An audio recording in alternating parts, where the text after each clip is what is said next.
മുളകിൻ്റെ തണ്ട് നമ്മൾ എടുക്കാൻ പോവുകയാണ്.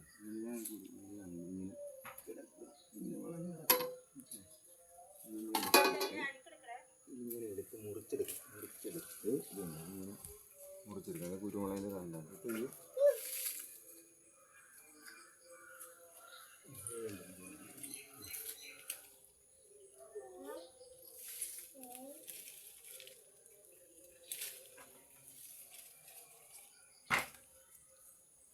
ഇത് കുരുമുളകിൻ്റെ തണ്ടിങ്ങനെ കുരുമുളകിൻ്റെ തണ്ടിങ്ങനെ നമ്മൾ എടുത്തിരിക്കുന്നു. നമ്മൾ കൊണ്ടുപോയി അടക്കാൻ മരത്തിൻ്റെ ചുവട്ടിൽ വെക്കാൻ പോകണം.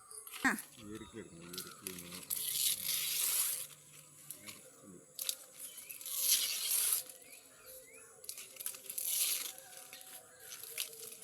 എടുത്ത്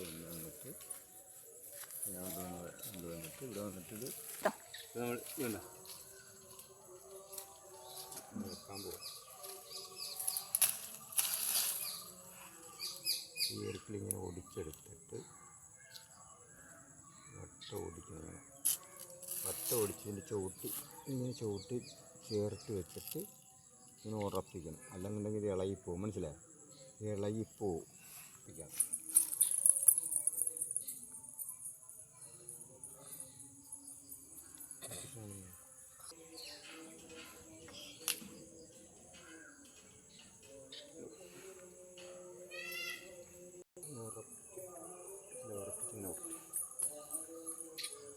അതിൻ്റെ ചുവട്ട് നമ്മൾ ഒന്നുകൂടി കുത്തി ഓടി കുത്തി ഒന്നുകൂടി ഇങ്ങനെ കുത്തി ഉറപ്പിച്ച് വെക്കണം. ഇങ്ങനെ ഒടിച്ച് കുത്തി ഇതിങ്ങനെ നേരെ നിൽക്കും. ഈ വാഴനാര് മതി. നമുക്ക് വാഴനാര് എടുത്ത് ഇങ്ങനെ കെട്ടിയാൽ മതി. ഈ വാഴനാരെടുത്ത് ഇങ്ങനെ കെട്ടി ഇത് പോവാതെ നോക്കണം. എന്നല്ലെങ്കിൽ കെട്ടിയാലേ ഇത് പിടിക്കത്തുള്ളൂ. ഇതിൻ്റെ പറ്റി പിടിക്കണമെന്നുണ്ടെങ്കിൽ വാഴനാര് ഇങ്ങനെ കെട്ടിപ്പിടിപ്പിച്ചാൽ മതി. കെട്ടി അടുത്ത വാഴനാര് ഇങ്ങനെ കറക്റ്റാക്കി നിൽക്കണം. ഇതിങ്ങനെ കെട്ടിതിങ്ങനെ അടക്കാമരത്തെ പിടിച്ച് കയറിപ്പോകും. അപ്പോൾ നമ്മൾ അടക്കാമരത്തെ നിന്ന് അടക്കാൻ്റെ വിളവും കിട്ടും, കുരുമുളകിൻ്റെ വിളവും നമുക്ക് കിട്ടും. മനസ്സിലായി? അടക്കാമരത്തിൻ്റെ വിളവും കിട്ടും, കുരുമുളകിൻ്റെ വിളവും കിട്ടും.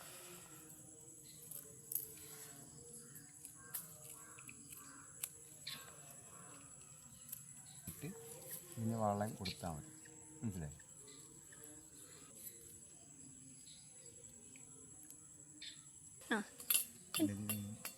ഇങ്ങനെ മണ്ണിൻ്റെ ചവിട്ടി ഇങ്ങനെ കൂട്ടി കൊടുക്കണം.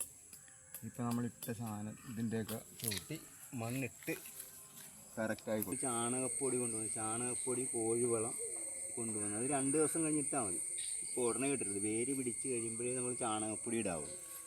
വേര് പിടിച്ച് കഴിയുമ്പോൾ നമ്മൾ ചാണകപ്പൊടി ഇട്ട് കഴിഞ്ഞാൽ കറക്റ്റായിട്ട് കയറിക്കൊണ്ടിരിക്കും. അതുകൊണ്ട് നമ്മൾ അവിടെയൊക്കെ ഉള്ള കുരുമുളകൊക്കെ അങ്ങനെയാണ് നമ്മൾ